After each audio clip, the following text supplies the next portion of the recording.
Yun, good day mga engineers. Ako ulit si Engineer Ice. So, continuation lang to nung more plane stresses natin sa PSAD. So, ito yung part 2 na ginawa ko ulit ng video tutorial. So, situation tayo. Refer to the figure shown. So, binigay yung figure. Ayan. The stresses in a bar subjected to uniaxial stress is plotted as shown as A is equals to 40 megapascal. So, ito. A daw is 40 megapascal. So, 40 to parehas. Number 1. Determine the maximum normal stress. Number 2, determine the maximum shear stress. And 3, what angle does the maximum shear stress occur from the origin? So, to madali lang to. Madali to. Pag lumabas to sa board exam, bonus to. Ano ba yung maximum normal stress? Pag sinabing normal stress, dito tayo titingin sa axis na to. Pag sinabi naman shear stress, dito tayo titingin sa axis na to. So, yun. Magigets na natin kung alin dyan. Yung maximum normal stress or yung minimum man ang hanapin or maximum. From the previous video doon, na-explain ko yun yung meron doon sample problem, alin yung minimum normal stress. Yan. So, dito is pinapahanap is maximum normal stress. So, number 1 muna tayo. Determine the maximum normal stress. So, alin yan? So, ito yan. Normal stress.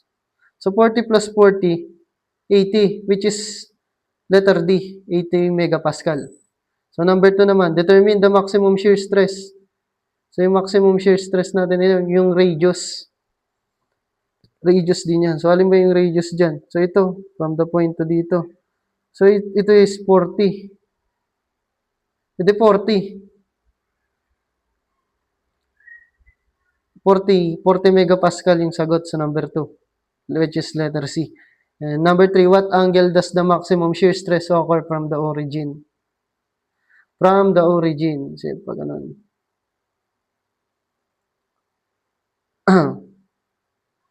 Maximum shear stress occur from the origin. Ito, tandaan nyo na lang for board exam, which is 45 degrees to. It's always 45 degrees. So, yun. And next situation. Refer to the figure shown. The stresses in a bar subjected to uniaxial stress is plotted, shown as same lang din. Binigay yung 40 megapascal. So, dito naman, sa number 1, find the area, naka-centimeter of the bar if it is acted on by a tensile force of 120 kN. So, may binigay na force, kilonewton, sa number 1. So, solve natin to. So, binigay is 40. Ito, A is 40 ulit to. 40. So, yung maximum niya is 80. Qmax. Add lang natin. Qmax. So, nakuha natin yung maximum stress, tensile force, ay tensile stress. Kasi tensile force ang hinahanap. So, ito is tensile stress to. Yan, ito yung Qmax from the point here to here. So, 80 megapascal. Yan. So, stress siya. So, ang pinapahanap is tensile force. So, ang formula lang naman, stress over area. So, yung area, binigyan tayo, yung area ang pinapahanap, ito, find the area of the bar. Tapos yung force niya is 120 kN. Makuha natin yung area. Shift solve lang natin. Yung 80 megapascal. Pag naka-megapascal, inyo-newton natin yung mga units. So, 120,000, magiging siyang newtons. So, 80, ito siya. Yan. 80 equals to 120,000 newtons. Ito yan, 20 kilonewtons. So, makuha natin yung A, which is naka-mm squared yan. Kapag naka-newton tayo. So, i-convert pa natin siya sa centimeter squared. So, 1,500 mm squared. Pag naka-squared, squared din natin yung mga units pag convert. So, yung numerator, maka-cancel. So, alam niyo naman na to siguro. Cancel, 0.1. So, magiging siyang 15 centimeter squared. Ngayon, sagot sa number 1. And number 2, find the normal stress on a plane 25 degrees from the horizontal. 25 degrees. So, tandaan nyo, pag more circle, nadodoble yung angle pagdating sa figure. So, pag magdodrawing tayo, lalagay natin, imbis na 25 degrees, yung times 2 mo siya. So, 50 degrees. Ayan, tandaan na lang natin from the horizontal. So, ayan, pag drawing natin siya, ganyan. Find the normal stress. Alin ba yan? Ito. Normal stress. Tandaan nyo yung mga term. Find the normal stress. So, binigyan tayo ng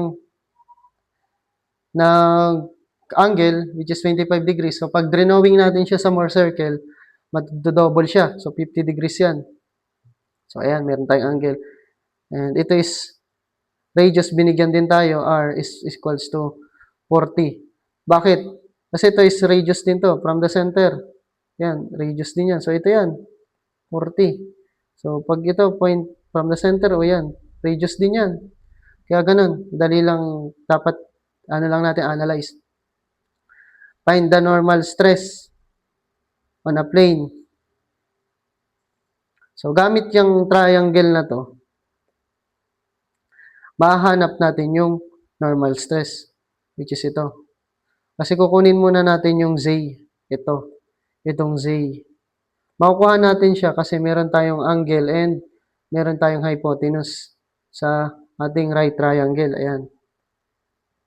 Kunin natin yung Z. Ano ba yung ano natin dito? Technique. So, gagamit lang tayo ng SOHCAHTOA. So, hypotenuse yung given. Ito, drawing ko lang to dito. Hypotenuse and yung angle. So, ang pinapahanap natin is yung adjacent.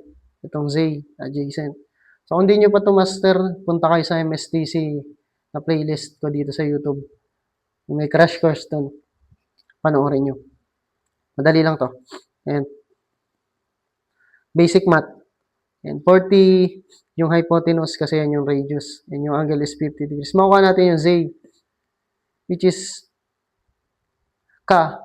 adjacent yung present and yung hypotenuse. So, kayong gagamitin natin adjacent hypotenuse. So, cosine 50 degrees equals to Z, yung hinahanap natin, over 40, yung hypotenuse.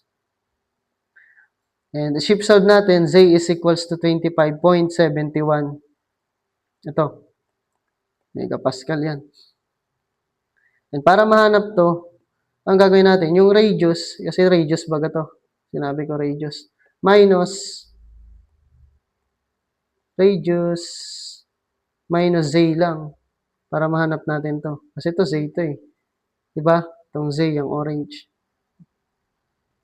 Makuha natin yung normal stress, which is 14.3 megapascal. So, pag sa drawing, double yung angle. Number 3, find the shear stress on a plane inclined from the direction of the loading. Find the shear stress naman. Shear stress naman yung pinapahanap from direction of the loading. So, ito yan. Pag sinabing maximum shear stress, yung radius lang din yun, ha? Pero ang pinapahanap is hindi yung maximum, ito. Which is yan. Yan yung tinatawag nating shear stress lang or normal shear stress. Yan. Yung kanina sa drawing, ganun. Ito yan. Doon sa unang video natin, ito yan. Yan. Same lang din yan. Next. Proceed tayo. So, meron na tayo nung triangle. So, madali na lang. Ang gagamitin naman natin dito is TOA. Why TOA? Opposite adjacent. Yung opposite natin is ito. T. Tan 50 degrees equals to 25.71. Saan to galing? Ginamit natin yung adjacent na nakuha natin kanina, which is 25.71. So, shift solve, makuha natin yung shear stress on a plane inclined from the direction of the loading, which is 30.64 megapascal. And that's all. Thank you. Pa-subscribe na lang mga engineers. At click nyo na rin yung notification bell kasi mag-a-upload tayo na mag-a-upload. Libre lang to. And doon naman sa mga naghahanap ng mga materials, meron ako nakapost din dito sa YouTube. Explore nyo na lang. And that's all. Thank you.